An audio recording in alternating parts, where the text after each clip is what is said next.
It was the last week of January 1985, 1986. It was the last week of January 1986 when NRA took over Uganda. I remember that very well.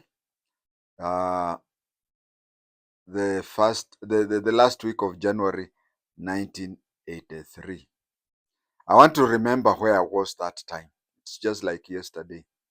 First of all, I remember when there was an agreement in Nairobi between the UNLA, Uganda National Liberation Army, and the NRA, National Resistance Army. By then, National Resistance Army, UNLA was in power, and National Resistance Army was declared a guerrilla, whatever. It was in Lowero Triangle area. So they came to Nairobi and they made a peace agreement between them, which was officiated by President Daniel Arap Moi of Kenya. President Daniel Arap Moi of Kenya. I remember listening to the radio that time, whereby they agreed to form a joint government where General Tito Okello Lutwa would be the head of state, and Yoweri Kaguta Museveni would be the deputy head of state. I was on leave that time. That was December 84. December 85. December 85.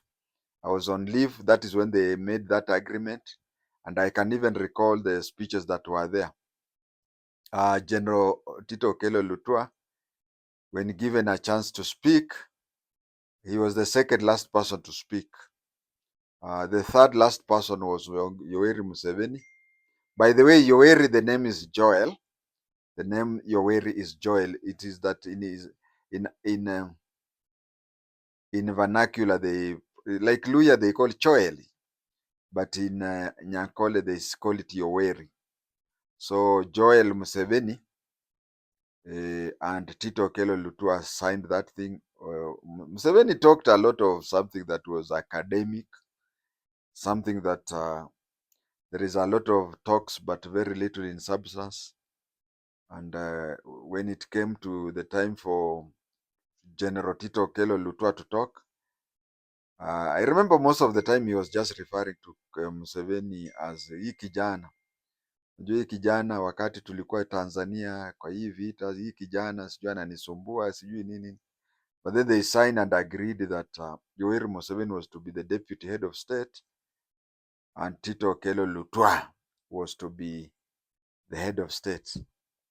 After signing that, they were supposed to go back to Uganda and form a government. But Yoweri Museveni did not go to Kampala. Yoweri Museveni did not go to Kampala. He went to Luero Triangle. There was a lot of concern because the signing was somewhere in December. There was a lot of concern that why doesn't he go to Kampala and be given office and whatever this. Said no. Being the deputy head of state, I can be anywhere in Uganda. I can be here, I can be there, I can be whatever. So I can even be the deputy head of state. But they did not call him deputy head of state. They said that they formed a committee, something like Supreme Military Committee or something like that, where General Tito Okello was the chairman and the head of state, and Museveni was the vice chairman and the deputy head of state. Shortly after that, they overran Kampala. They ran over Kampala, whereby NRA and UPDF joined together and formed NRA and UPDF. NRA picked some, after vetting, picked some UNLA people, and then they started what is now called UPDF, Uganda People Defense Force. That is how the military had. Now, where was I on that day when Museveni overthrew Tito Okello Lutwa? There is in Kapenguria. Actually, there is no place called Kapenguria. Kapenguria is a collection of just like Kaimosi. You know, you cannot find a place called Kaimosi. You find there is Shamahoho, there is Cheptulu, whatever. But all of them join together, they make Kaimosi. It is the same way that we have Kapenguria. Kapenguria, there is Makutano, Bendera, there is Aramaket, and so on and so forth.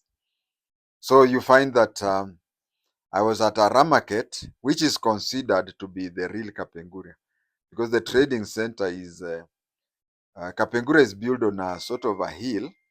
Kapenguria is built on a sort of a hill, and then when you go down the hill, you first of all you pass the supposedly Kenyatta cells, and then you pass the hospital, and then you go down near the prison. There used to be a prison there. I don't know whether it is still there. And I was in a bar. Drinking. I was seated aside drinking. It was the last week of January. They're just drinking the first 1986, and there was a Vinanda and whatever. Then there was a Manamba. There was a Manamba who people used to call 11. 11. Then 11 was there. He was shouting until the Kinanda was switched off, saying, hey, hey, hey. Apparently, without us knowing, the day when Museveni overthrew Tito Okello, the Kenya army was placed along the boundary. I don't know. Nobody has ever talked about it. Apart from this one small incident, it has never been recorded anywhere, or I've never come across any record where they are saying that the Kenya military went there. But he said that something is happening on the Ugandan border. He has noticed a lot of tanks. Tanks have headed stationed along the border, pointing inside Uganda. I think Kenya wants to invade Uganda. That is what he was saying. Then people told him, hey, wewe, wachunga hii mdomo yako itakuletea shida.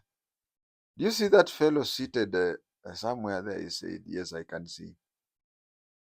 Do you know he's a special branch officer? The fellow, he came, he was excited, and he had taken alcohol elsewhere before entering that bar. He was high on alcohol. But when he was told there's a special branch officer seated at the corner there, just silent, observing, his shirt became wet due to sweat. The shirt became wet due to sweat. And when it became wet, all the alcohol he had taken disappeared at once. It disappeared at once. He just turned to me and started apologizing. Oh, Munene, nisamee, whatever. Maybe people are believing that abduction or something like that could have happened. But then I recalled the training that we had.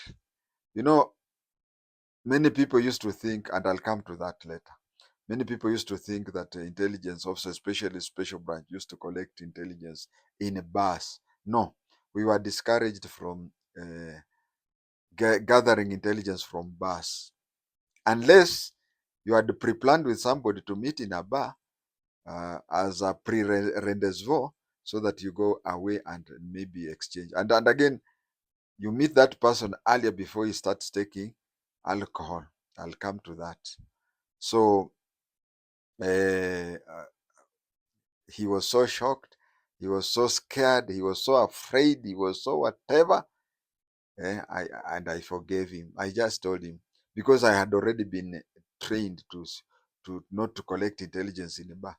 And again, there is Kabaka who also said, in a bar everybody becomes ni mtu wa kujivuna, ndali mululu muno, haleluya, in a bar is when everybody says, usinione hivi, whatever. So bars, we were trained from day one that those are places where you don't collect intelligence. There is also a question of why is it that some people used to go there with the Gazette and whatever. I'll come to that.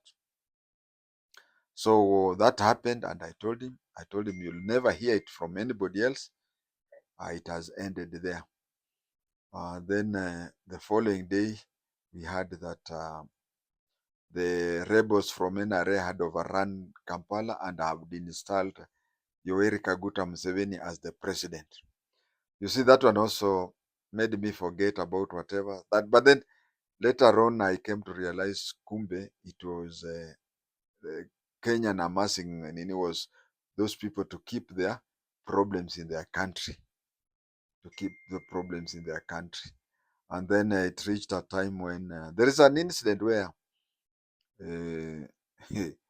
I nearly ended up in jail, but the person who saved me was the same one. It's the same one. We entered into an altercation where we fought some Manambas, me and the late Richard Ochieng, but nobody could identify us. We looked alike, we were the same size. They were trying to find out who did the wrong thing. But one remembered how I had supposedly saved him on the day that Museveni became the president. Now, lastly, I want to talk about this thing that people say, that I've just said, that people used to not to, we were being discouraged from collecting intelligence in bars. One thing we were being discouraged from collecting intelligence in bars is that, as I said, and as Kabaka sang in his song, that in a bar is where people praise themselves and talk hard and whatever.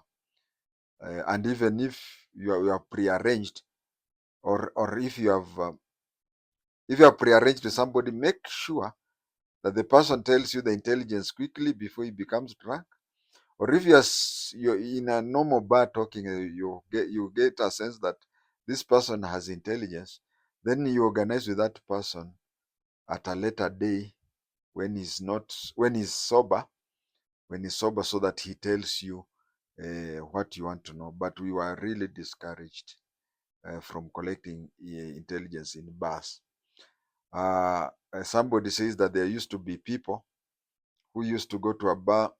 He makes this way, sijui anaangalia hivi, takes a newspaper, it is upside down, and whatever, and then in every town, when I was working for the special branch, in every town we used to have a fake, is either security officer or an intelligence officer. So if you can remember any time when those things used to happen, these are the people who used to pretend to be security officers, so that you buy them alcohol, or you whatever, you fear them or something like that. And every town I moved to, that is used to be my joke. I used to look for people who pretended to be security intelligence officers. I can assure you, after identifying, the first thing I used to do was to write an intelligence officer and say, so and so in this area impersonates an intelligence officer. When we look at Museveni's 39 years rule, I'm just seeing a Syrian type of action being taken to Uganda. I don't see the Museveni family, and even the situation the way it is, if there is any to be any change of position in the position of president, it is just within the family. If you mention the top 10 people who are most likely to take over from Museveni, should Museveni quit of course, one day he'll quit in one way or another. You find that they mentioned Janet, they mentioned their son Muhuni. Some Ugandans don't understand Kiswahili. When I say Muhuni, They think I'm mispronouncing Muhuzi. There is their son Muhuni. There is his brother Swale. So you find among the top 10, three are members, immediate members of the family. Although I see a compromise between the three, we call it a gentleman's agreement. I see a gentleman's agreement where they could allow Swale to take over, but that is really bad. And when Museveni was being sworn in the first time, he said that the problem with African leaders is leaders who come to say that I'm here to correct things and then step aside and then they live there forever. I have heard Ugandans, especially those who support Museveni, talking of, I don't know,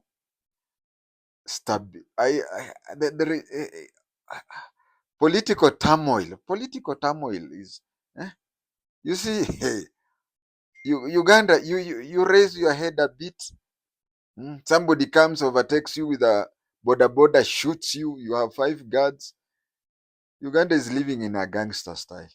And the funny thing is, imagine in Ugandan parliament, we have people dressed in military. Some of the constituencies are definitely for the military. You may be developed in so many ways. You may do a lot of things and whatever, but I can tell you, and you may see Kenya and think that Kenya is unstable because of the so-called political tsunamis. And no, no, no, no. There is nothing as good as freedom. That is why in the Bible they say that Israelites, when they were in Egypt, used to have food, used to have a good place to go and whatever. But then they had to stay in the desert, hungry and getting all manner of food from heaven, while they left a comfort place where they used to be. There is nothing as good as uh, freedom, and also something that is called term limit. Uganda, you'll consider yourself to be liberated the day you will have a term limit and the military will go back to the barracks. You have even gone to an extent that you run a parallel judicial system that is called a court martial. Hmm. Guy, it is only when you watch other people that you know what you miss.